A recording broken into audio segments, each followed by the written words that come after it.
vous. Ils aiment l'émission L'Escabelle de Mona et ils ont choisi d'y associer leurs talents et leurs produits de qualité pour promouvoir le pays catalan. Les Anchois Rock, le Domaine Tambour, Roussillon Croisière, Aquablue Plongée, Delmas Musique, la Casa Torreyan, Cherilem Coiffure Esthétique vous présentent ce numéro spécial Littoral Côte Rocheuse. Bonjour chers amis, c'est avec un immense plaisir et au bruit des vagues que je vous retrouve pour le 3e numéro de L'Escabelle de Mona, le webzine mensuel qui met en lumière les personnalités exceptionnelles du pays catalan.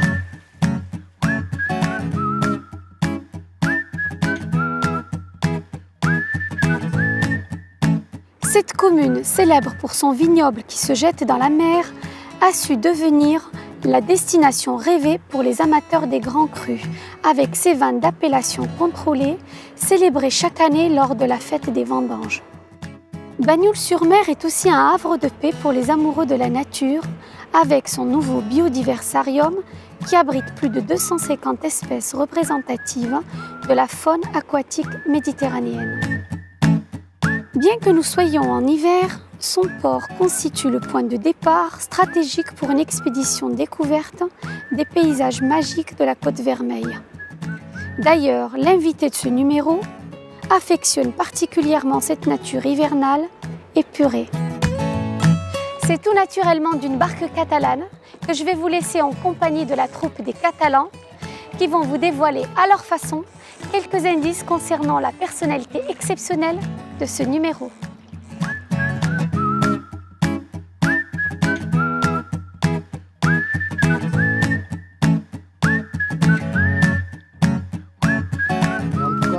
Il est adapté à ta taille. Je vais aller chercher un shorty pour que tu aies un peu plus chaud sous l'eau. Allez, ok, merci, super. Oh frère, mais où t'étais? Ça fait un quart d'heure que je t'attends. Regarde, frère, il m'a mis la combi de plongée, qu'est-ce que t'en penses? Ça va bien, hein? Ça va trop bien. Comme un gang. Mais tu vas être déçu. Pourquoi? J'ai pas réussi à faire ce que tu m'as demandé. Ah bon? Non, impossible pour moi, frère. Pourtant, j'ai fait ce que tu m'as dit, tu vois. Je les ai suivis, je suis allé sur tous les quais. J'ai essayé de les appâter, de les attirer, tu vois, mais c'était impossible, tu vois. Quand j'ai vu leurs ailes déployées, je suis rentré bredouille. Mais de quoi tu parles? Mais des mouettes, là, des goélands, tu vois. Tu vois, c'est des oiseaux magnifiques. C'est impossible pour moi de leur arracher les plumes, de faire ce que tu m'as demandé. Je peux pas leur arracher les plumes, tu vois, c'est au-delà de mes forces. Mais j'y sais, je t'ai demandé une plume à dessin, aller chercher la papeterie du coin. Je t'ai pas demandé de leur arracher les plumes, hein. Une plume à dessin, mais pourquoi faire? Je t'explique, frère. Tu sais très bien qu'ici, on a la réserve naturelle marine de Bagnols-sur-Mer. Et qu'ici, on préserve les fonds marins. Et là, à l'école de plongée Aquablue, j'ai décidé de faire une initiation, Fry, en ta compagnie. Attends, tu veux qu'on nage tous les deux? Alors que toi, chaque fois que tu nages, tu bois la tasse. Mais là, je vais pas nager, Fry. Je vais me déplacer sous l'eau. Mais je suis d'accord avec toi, mais alors la plume, ça sert à quoi la plume? Mais la plume, c'est pour écrire un sketch sous l'eau. Tu m'as toujours dit que la mer te fascinait, que ça t'inspirait. Mais qu'est-ce que tu es en train de me sortir encore une idée saugrenue là? Mais ça devient d'où cette idée? Attends, je suis en train de comprendre. Ça, c'est encore en rapport avec l'invité de l'Escabelle de Mona. Mais non. Bon, oui, c'est vrai. Je te l'accorde. Oui, c'est vrai. Mais le 3e invité de l'Escabelle de Mona, Fry, il a dessiné sous l'eau. À 7 mètres de profondeur, Fry. Tiens-toi bien, 7 mètres. Ouais, mais bon, ce gars, il est doué, même extrêmement doué. Et 7 mètres, bon, il avait le matériel qu'il fallait. Tu peux pas te comparer à lui, Phil. Ah non, je ne me compare pas à lui. Mais ça fait rien. Je veux proposer de l'extraordinaire, je sais. Je veux sortir du déjà vu, du déjà fait. Je veux créer de la sensation, Fry. Mais la sensation la plus belle, Fry, moi je vais t'en donner une. Ça serait que tous les deux, tu vois, on prenne l'apéritif face à la mer, des tapas aux anchois, des verres de bagnols, en appréciant et en regardant la jetée. Ah ouais, je suis d'accord, Fry. Et tu sais quoi, tu m'as convaincu, je vais me changer et on va se le faire cet apéro. Mais attention, façon extrême, je vais me changer, Fry. Je le savais. Je le savais.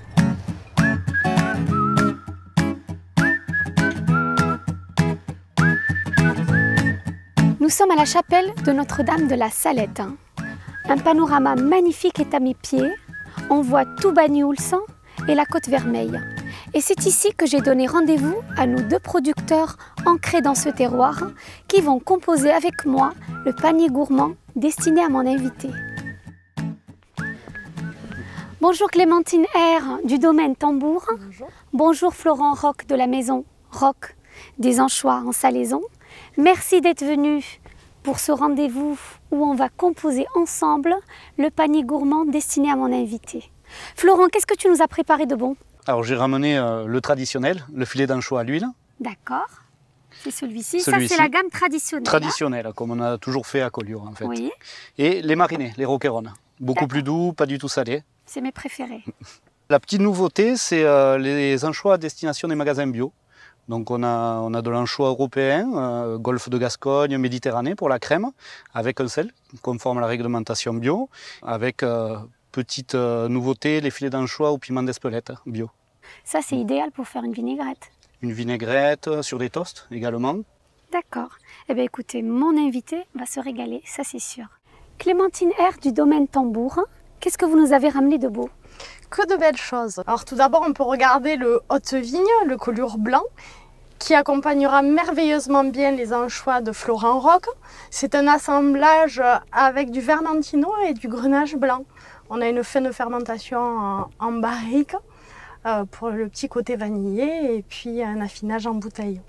Ensuite, on retrouve bien sûr les Collioures rouges, le cuvée Victoria, donc qui est un assemblage de Mourvèdre, Grenache noir et de Syrah. On a un passage en vieille barrique pour affiner les tanins durant 9 mois. Le Banyuls hors d'âge, Oui. donc un vieillissement de 54 mois en fût de chêne au soleil. Et donc bien sûr, on va penser au coin du feu, accompagné de quelques truffes et marrons glacés. Le bon chocolat. Le bon chocolat, exactement. Et là, on voit bien le tambour, l'emblème L'emblème du domaine. Ouais. Clémentine et Florent, merci beaucoup pour l'excellence de vos produits. Merci de vous être prêtés au jeu du panier gourmand. À bientôt.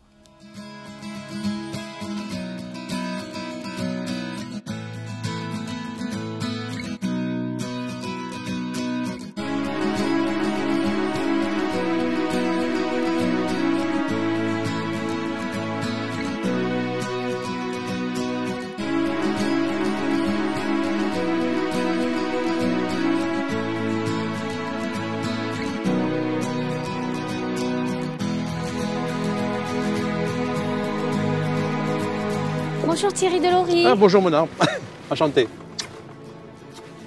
Merci de me permettre de partager avec vous cette traversée entre Banyuls et Collioure sur le Roussillon 2, c'est le bateau sur lequel nous sommes.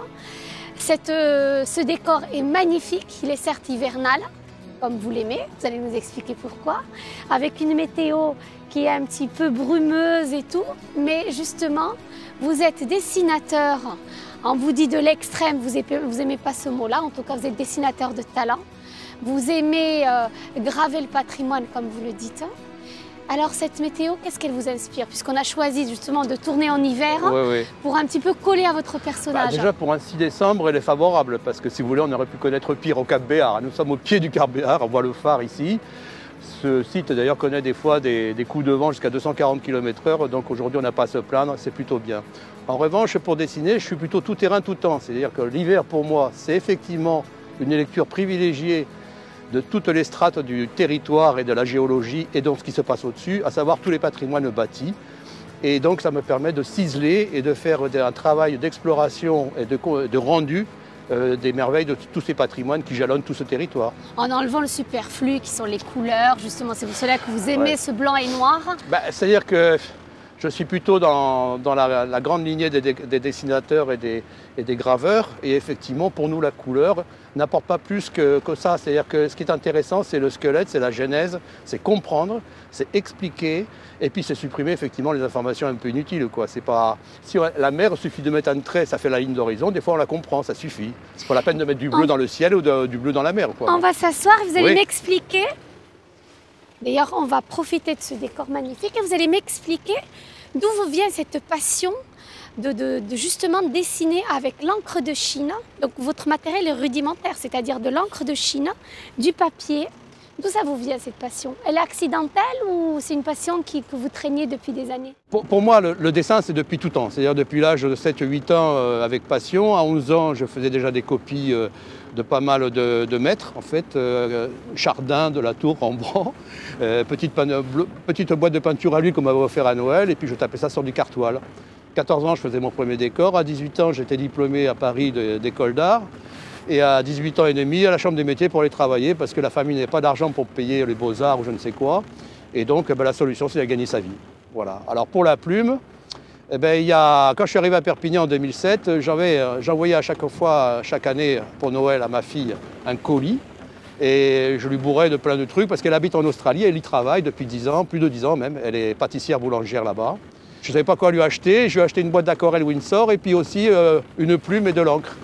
Et du coup, j'ai laissé le colis ouvert pour lui mettre des livres une semaine plus tard. Et j'ai voulu tester ce que se donnait le dessin à l'encre finalement. Donc je suis allé à Villeneuve-de-la-Rao au lac un coup, toujours pareil en plein hiver. Et ça m'a tellement plu qu'après je suis allé à Port-Vendre parce que pour moi ça me renvoyait à mes amours d'enfance qui étaient Paimpol, Les Ardrieux, Bréa, puisque ma famille était plutôt de là-bas. Et du coup, je suis allé à Port-Vendre et j'ai fait mon premier livre au bout de 6 mois à Port-Vendre. Voilà, parce que j'avais déjà fait à 20 ans un périple Qatar, un tour de France des cathédrales pour étudier tout ça. Et pour moi, le pays catalan était la prolongation du Fenouillède, de tout ce pays Qatar, et donc une grande passion aussi pour ces Pyrénées que je connaissais depuis longtemps aussi. Voilà. Donc l'idée, c'est d'y mener une exploration tous azimuts, en profondeur, puisque chaque étude demande beaucoup de travail et même voire des années, pour essayer de produire des ouvrages de plus en plus denses et qui, j'espère, feront le plaisir de tout le monde. Et c'est ce qu'il faut justement souligner, parce que un livre de Thierry Delory, c'est 8000 km² de parcouru, c'est 50 villages de croquets dessinés. C'est pas rien, c'est des années de travail, c'est de 3 années de travail, par exemple pour celui d'avant qui s'appelle Conflans Canigo. Donc voilà. J'étais en résidence d'artiste à Prades, voilà, pendant 3 ans. Là, je sors d'une résidence d'artiste à Barcarès depuis 1 an pour pouvoir avoir réalisé le nouvel ouvrage qui s'appelle Littoral de Port-Bou à Port-la-Nouvelle et qui est une compilation et 150 nouveaux dessins. Donc ça fait 350 dessins sur le littoral. Et justement, c'est pour cela que nous traversons justement un petit bout de ces littorales-là. Oui. Pour qu'on soit un petit peu collé au thème de ce livre-là. D'ailleurs, vous l'avez. Voilà. Voilà. Et donc, là, on voit Collioure. On ne va pas tarder à y arriver, oui. Justement. Et comment vous me dites, en parlant justement de vos dessins, que pour arriver à dessiner tout ça, parce que c'est une précision, hein, et vous le faites à l'encre de Chine, je veux dire, c'est une précision, c'est ciselé, il y a un regard aussi ciselé, le regard de l'architecte, le regard de l'expérience, quand vous regardez un paysage, mais vous dites que vous devez justement vous épouser le paysage, épouser la zone que vous allez dessiner, faire presque partie du décor. Expliquez-moi. Oui, alors quand je dessine, je suis la chose, je suis obligé de faire comme ça, c'est-à-dire que c'est une vision, c'est un exercice intellectuel. La main n'y est pas pour grand-chose, c'est le cerveau qui dessine, c'est pas franchement la main. Après, la main suit ce qu'on lui dit, quoi, en gros. Dites-moi Thierry, là par exemple, le Fort Saint-Elme, vous avez déjà dessiné ça dans votre livre? Oui, parce que j'adore ce site. Aussi la personnalité de Ducat, Jean-Claude Ducat et toute sa famille, qui depuis plus d'1 siècle, en fait, quasiment, ont investi énormément pour pouvoir sauver ce lieu, le restaurer et aussi le nourrir d'une exposition fabuleuse d'armes anciennes. Et c'est justement à cette occasion que j'aimerais vous emmener pour vous apprendre un petit cours de dessin. Pas méchant, mais essayer de voir ce que vous donnez là-dessus, quoi. Ben, vous êtes très optimiste parce que niveau dessin, vous savez, je suis vraiment très mauvaise. Ouais, mais j'arrive toujours à sortir quelque chose de gens, vous savez. Ben, écoutez, pourquoi pas. Ben, écoutez, je prends note du rendez-vous, c'est avec grand plaisir. Je ne ferai aucune critique. Donc là, nous sommes dans l'anse de Collioure et nous pouvons voir ici la balise bâbord, l'église de Saint-Vincent, la plage Saint-Vincent. Mais avant cela, nous avions le Miradou, c'est le SNEC, le Centre national d'entraînement commando, qui fait tout l'exercice de la partie nautique de la formation militaire des commandos de l'armée de terre. Les barques catalanes, vous les avez dessinées aussi? Oui, j'en ai dessiné à Collioure, un peu partout en fait, parce que selon les opportunités estivales ou autres, ils les déplacent pour les montrer. Aussi, ces barques font partie d'associations, appartiennent à des associations qui bien évidemment s'en occupent bien, les restaurent, notamment avec les chantiers de Poli gérés par le Conseil général. Là, voilà, il y a beaucoup de choses qui sont faites pour essayer de sauver ces quelques barques qui subsistent, parce que la plupart quand même ont été cassées, brûlées dans les années 70. Patrick Hubert, bonjour. Bonjour. Nous sommes sur votre bateau, le Roussillon 2. Voilà, c'est un bateau. Parlez-moi un peu de ce bateau-là, de cette embarcation. Alors, ce bateau il a été construit au chantier Martinez en 2007. Avec la particularité, on a 4 puits à vision qui permettent de faire des circuits à vision sous-marine. Et en 2011, on a fait le bateau de mon fils qui s'appelle le Marilou. Et vous faites des traversées pendant que l'été ou toute l'année? Non, on commence à partir du mois d'avril. On a des circuits spécifiques qui se font vers le Cap Béar puisque c'est la partie la plus adaptée à ce type de promenade en mer, de matinale pour aller voir ces espèces qui évoluent dans le golfe. Regardez ce que j'ai pour vous, que de bonnes spécialités. Ah oui, ça c'est pas mal Je vais parce vous que montrer.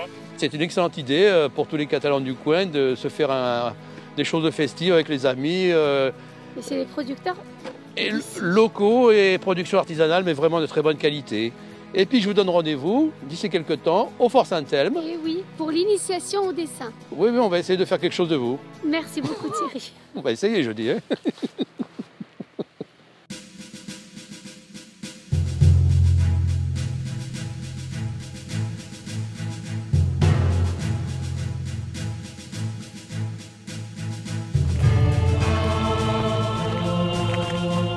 Gentes dames, bienvenue au Fort Saint-Elme. Eric, vous êtes le troubadour de ces lieux. Vous êtes la personne qui accueille le public quand ils viennent en visite au Fort Saint-Elme. Voilà. Racontez-moi un peu. Alors, on est plusieurs guides. Moi, je suis un guide un peu spécial pour Saint-Elme, puisque je suis un guide habillé d'époque XVIe siècle, dont je fais mes visites comptées. Voilà, mes visites sont avec beaucoup d'anecdotes. Je parle bien sûr de ce magnifique fort Saint-Elme, dont c'est une forteresse du XVIe siècle. Ça a été commandité par le bon roi Charles Quint. Et à l'intérieur, c'est la vie des chevaliers et des soldats du XVIe siècle. Et c'est aussi un lieu de vie puisque vous accueillez les mariages, vous y célébrez les mariages, vous y célébrez pas mal d'occasions, non? Voilà. Alors, heureuse. Alors, comme je dis souvent, à la fin de mes visites, le Fort Saint-Elme était à l'époque une forteresse d'attaque, mais aujourd'hui, c'est devenu une forteresse de plaisir et de loisirs. On accueille des séminaires, des mariages, des anniversaires d'enfants. Les enfants adorent venir ici faire leur anniversaire. Je les adoube comme chevaliers. On a plein de petits chevaliers, c'est super sympa. Et c'est vraiment un endroit magique. Saint-Elme doit vraiment être connu. Vraiment, il faut faire un détour par Saint-Elme. Justement, vous me dites que c'est un endroit magique. J'ai rendez-vous justement avec mon invité dans cet endroit-là. On y va? Allez, je vais vous amener justement dans la plus haute terrasse de Saint-Elme. Ça se trouve dans la tour qu'on appelait à l'époque la Torre de Guardia. C'était une petite tour de guet du 8e siècle fait par les morts. Et 8 siècles plus tard, elle est devenue le Fort Saint-Elme. Allons rejoindre votre invité. Sur les pas de mon guide Eric, j'entamais un voyage dans l'époque des chevaliers des temps jadis. Entre armure, casque et épée, pas moins de 500 pièces de collection sont exposées dans plusieurs salles du fort. Une œuvre en noir et blanc attira particulièrement mon attention. La fresque du Moulin des Frères, découverte en 1997 à Valence, dans un moulin, et qui relate la guerre de 30 ans en Catalogne Nord, ainsi que les différents sièges de la forteresse de Sals. Bien qu'elle soit peinte vers 1660 par un artiste inconnu, la similitude avec les dessins de mon invité est frappante. Le hasard semble avoir sa propre histoire.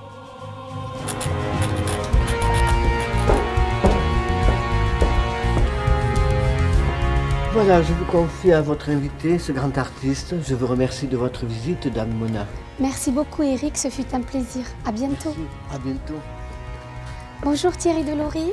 Bonjour Mona.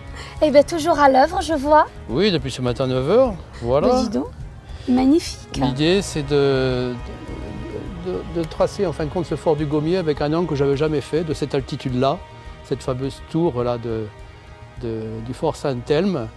Et voilà, on a un point de vue formidable parce qu'on a une vision à 360 degrés sur l'Albert, la plaine de Roussillon, jusqu'à Leucate quand on le voit, mais aujourd'hui c'est d'entrée maritime, donc forcément on est dans une brume très humide. Et on se retourne et on file jusqu'au Cap Cerbère, éventuellement Cap de Créus. Voilà, donc on a une vision littorale exceptionnelle sur près de 70 km de côte. Et surtout sur cette chaîne montagneuse des Pyrénées qui rejoint après le Val-Espire, le Conflent, la Cerdagne, la Catalogne, et voilà. Vous apprenez l'histoire et vous la dessinez, et vous dessinez le lieu, ou c'est en dessinant le lieu que vous apprenez l'histoire? Alors d'abord, je n'ai pas une culture universitaire dans le principe où je ne lis pas avant. Je préfère découvrir effectivement par mes propres yeux, mener une enquête comme ça, simplement en essayant de comprendre par rapport effectivement à ce que je dessine, la structure des choses, le squelette, la proposition paysagère puisque ça a été sculpté au fur et à mesure des siècles, l'évolution par rapport à l'architectonique aussi, puisqu'on a des éléments comme je viens de décrire, on a différentes époques, la couche antique, médiévale, mallorquine, espagnole, française, et même après, on va dire jusqu'au 19e siècle, puisque le fort du Gommier est de la moitié du 19e siècle, donc on voit bien que jusqu'à la guerre franco-espagnole, en fait, dessiner, c'est raconter une histoire. Voilà, déjà l'histoire et une histoire. Donc, en fait, moi, je m'affranchis un petit peu des contre-jours, puisque, voilà, actuellement, je suis en contre-jour. Hein. Nous sommes à une lumière de 11 h du matin, mais je le fais quand même. Je peux aller deviner ce qui se passe derrière les nuages. Donc, c'est une réinvention. De toute façon, le dessin, c'est l'interprétation, une réinvention. Et ma force de proposition, c'est justement de mettre en exergue ce qui est important à mes yeux pour comprendre le sujet, ou les sujets, la complexité aussi, puisque je fais des fois des dessins à 360 degrés, à 180 degrés dans l'autre sens, enfin voilà. Je travaille aussi sous l'eau, c'est-à-dire je peux dessiner sous l'eau. Oui, je dessine aussi dans les grottes, enfin peu importe où ça se trouve, ça se fait. Peu importe l'altitude, voilà. Et l'idée, c'est d'être vraiment le témoin d'abord du constat du territoire d'aujourd'hui, sur à la fois ses ressources, son passé, parce qu'effectivement, il faut parfois l'aider à être sauvegardé, à être le témoin de ça. Le témoin du temps. Oui, le témoin du temps. Du temps passé et du temps futur, parce qu'en fin de compte, fort de mes plus de 900 dessins sur le territoire en 10 ans, une douzaine d'éditions, j'ai quand même une vision assez générale de ce territoire, on va dire de Port-Bou à Port-la-Nouvelle, en passant de Perpignan jusqu'à Montlouis. Ce qui est important, c'est le sujet, c'est pas la façon dont moi je vais mettre en situation pour pouvoir l'affronter. L'histoire de dessiner sous l'eau, c'était, comment dirais-je, Georges Castelvy qui s'occupait de la RESMAR il y a quelques années. Là, c'est l'association de recherche sous-marine en Méditerranée, archéologique, voilà. Et pendant des années, ils ont fouillé là, ils font d'autres chantiers de fouilles. Georges Castelvy a vu une exposition de moi à Perpignan, sur le ferroviaire d'ailleurs. Et il m'a dit, Delory, je vous vois au fond. Je lui dis, au fond de quoi? Il me dit, au fond de la mer. Je lui dis, d'accord, mais jamais plongé. Il me dit, c'est pas grave, on va essayer. Et donc, je me suis pointé à Port-Ventre avec l'équipe de la RESMAR. Bon, ils m'ont équipé. Et puis, j'ai fait un essai pour voir si je respirais bien. Et effectivement, je suis allé sous l'eau à 7 mètres, 8 mètres, 7 plongées, 7 dessins. Et avec ça, vous appelez pas ça les dessinateurs de l'extrême? Ben non. Ben laissez-moi le dire, alors. Ben là, vous m'avez convaincu, j'ai envie de dessiner. Ah bon, on y va. On y va alors. Allez.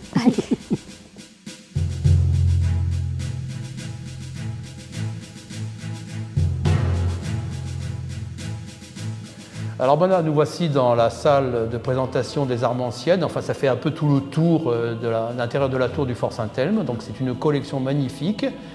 Et l'idée, c'est d'essayer de vous apprendre à dessiner un casque, cette forme assez complexe d'ailleurs, parce qu'on n'a que des courbes et c'est pas si simple que ça. C'est de l'inscrire dans une forme géométrique déjà que vous allez imaginer comme un pourtour de cet objet, de ce casque. Et vous allez me dire dans quoi ça peut s'inscrire par exemple, comme forme géométrique simple, un quadrilatère. Carré. Bravo. Si vous prenez votre outil de plume, vous faites comme ceci, vous voyez que subdiviser, c'est quasiment à la moitié. Voilà, donc, là. Il vous faut mettre un point ici, et en perspective, on va être légèrement plus bas par là. D'accord? Donc après, vous prenez votre plume et vous allez rejoindre ces deux pointes et vous allez, comme ça, avec votre plume, vous regardez l'angle que ça fait. Vous le mettez en superposition de la pointe en avant et de la pointe en arrière. Bah oui, ça vous donne un angle. Ouais. Ah non, mais surtout, ne perdez pas cet angle. Gardez-le et vous le reportez sur votre. Allez doucement. Alors, regardez l'objet quand même. Vous allez... Oui. Ça va finir en escargot. On va faire une gargolade. Je l'aurais mis comme ça, avec le truc comme ça. Ouais. Non. Vous allez me donner votre matériel parce que la récréation est finie. J'ai bien travaillé quand même. On peut le dire. Et alors pour vous remercier de votre patience et puis surtout d'accepter mes commentaires un peu difficiles sur votre œuvre, je vous offre ce dessin de dessinateur 2 heures et on voit le fort du Gommier, les Fetch avec les vignes jusqu'à la Madeleine, la Massane et le relief avec toute l'agriculture. Merci beaucoup. Merci beaucoup. De rien. Allez.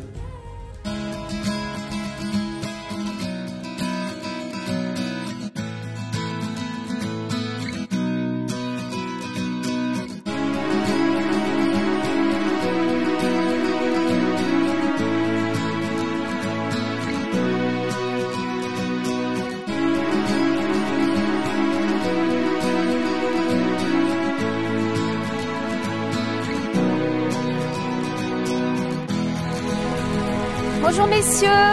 Bonjour madame. Bonjour monsieur Richard Cassoli. Enchanté. Mona Fajal. Enchanté Mona. Cette jolie barque catalane est à vous? C'est exactement ça, oui. Eh bien écoutez, je viens de parler avec mon invité du mois qui est Thierry Delory, dessinateur de l'Extrême. Et justement, on parlait de barque catalane et on parlait du fait que c'est la rareté de la barque catalane.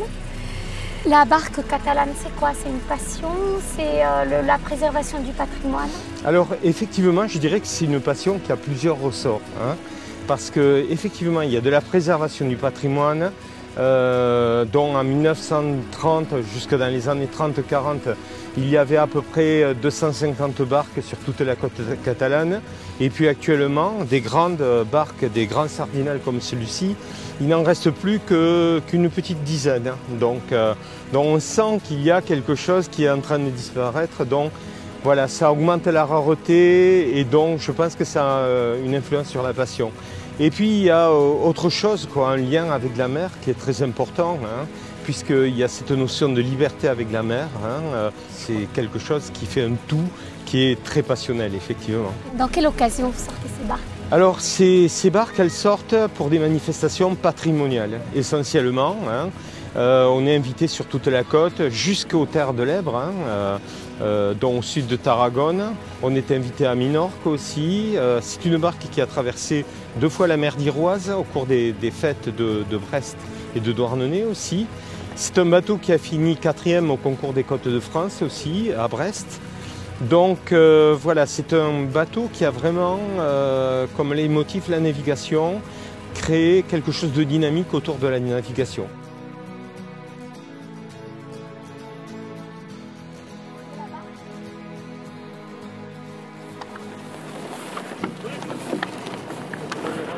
C'est super, c'est génial.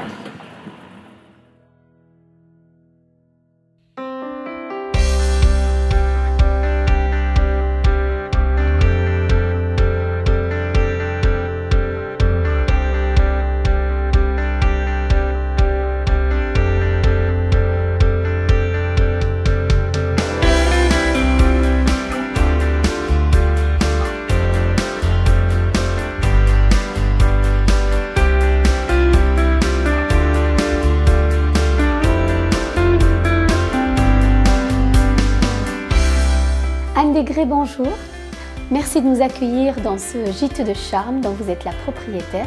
Vous êtes une décoratrice d'intérieur et nous ne sommes pas dans n'importe quel endroit puisque nous sommes dans un endroit qui est assez célèbre puisqu'il a reçu les caméras de plusieurs émissions, entre autres l'émission de Stéphane Bern qui est la maison préférée des Français.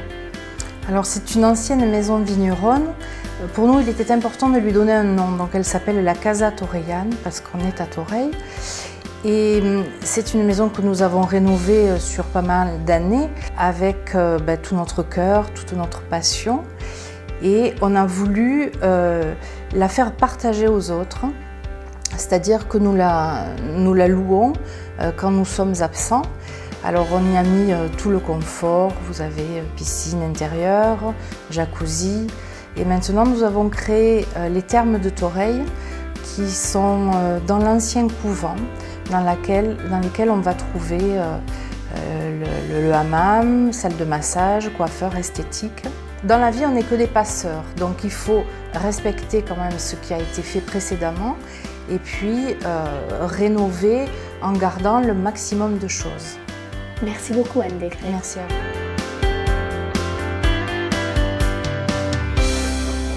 Merci beaucoup. Ça vous fera dans la montagne que vous remontez aux angles. Ah, mais c'est très gentil, merci beaucoup. Voilà. Il y a beaucoup plus à regarder. Thierry Delory, bonjour. Bonjour madame. Nous sommes à la Casa Torellane, à Toreil, un gîte de charme, assis sur les fameuses escabelles de l'émission. Et là, nous entamons la dernière étape de l'escabelle de Mona. Je vous ai suivi par rapport à votre métier.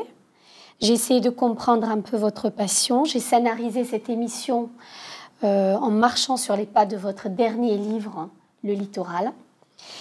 J'en suis arrivée à la conclusion suivante. Vous dessinez pour immortaliser un lieu, restituer son histoire, sculpter le panorama et graver le paysage, mais vous n'aimez pas qu'on vous dise artiste. J'ai trouvé justement une citation de Saint François d'Assise qui, j'espère, vous fera changer d'avis. Si je vous dis, j'ouvre les guillemets, celui qui travaille avec ses mains est un ouvrier, celui qui travaille avec ses mains et sa tête est un artisan, celui qui travaille avec ses mains, sa tête et son cœur est un artiste. Est-ce que j'arrive à vous convaincre et dire de vous que vous êtes un artiste? Alors, avec cette formulation, oui. Effectivement, ma démarche de dessinateur commence évidemment par le cerveau, puisque la main sans le cerveau, sans l'intelligence, sans la vision, sans la force de proposition et l'interprétation, et à ce moment-là l'invention, n'est rien. Donc effectivement, c'est d'abord l'intelligence, après la main, et voilà. Et le cœur, forcément, puisque c'est de la passion, c'est de l'endurance, c'est beaucoup de travail, mais avant tout, c'est nécessaire pour moi. Voilà. Thierry, j'ai aussi envie d'aborder avec vous un métier que vous avez pratiqué par le passé et qui, à mon sens, nourrit énormément votre métier actuel de dessinateur. C'est-à-dire que vous avez travaillé dans le théâtre. Vous avez été architecte, décorateur et scénographe. Donc, nous allons faire une interview levée de rideau. Si votre vie était mise en scène dans une pièce de théâtre, en plus de vous, qui voudriez-vous comme personnage dans cette pièce de théâtre? Bon, alors je convoquerai certainement quelques philosophes, un géographe, des architectes, mais des architectes des temps passés, des architectes des cathédrales, donc des bâtisseurs. Probablement la mer et l'océan, avoir une conversation avec cet élément-là qui m'inspire beaucoup, lié d'abord à cette vision d'horizon, de profondeur et puis d'immensité céleste. Et d'après vous, on serait dans quel genre de pièce de théâtre? On serait dans du comique, du pathétique, du satirique? Non, du dramatique certainement, parce que sinon c'est pas rigolo. Et puis de l'humoristique, oui, parce que ça va avec. Donc comme dans les théâtres de Shakespeare, de Molière, d'autres très nombreux, il faut savoir à la fois dire les choses essentielles sur une réflexion philosophique de la vie, ça peut servir de modèle de pensée, et puis effectivement en rire, parce que, ou en pleurer, mais de toute façon on finit toujours par en rire, quoi, voilà. Et vous préfériez quoi? Un coup de théâtre ou un dénouement des plus classiques?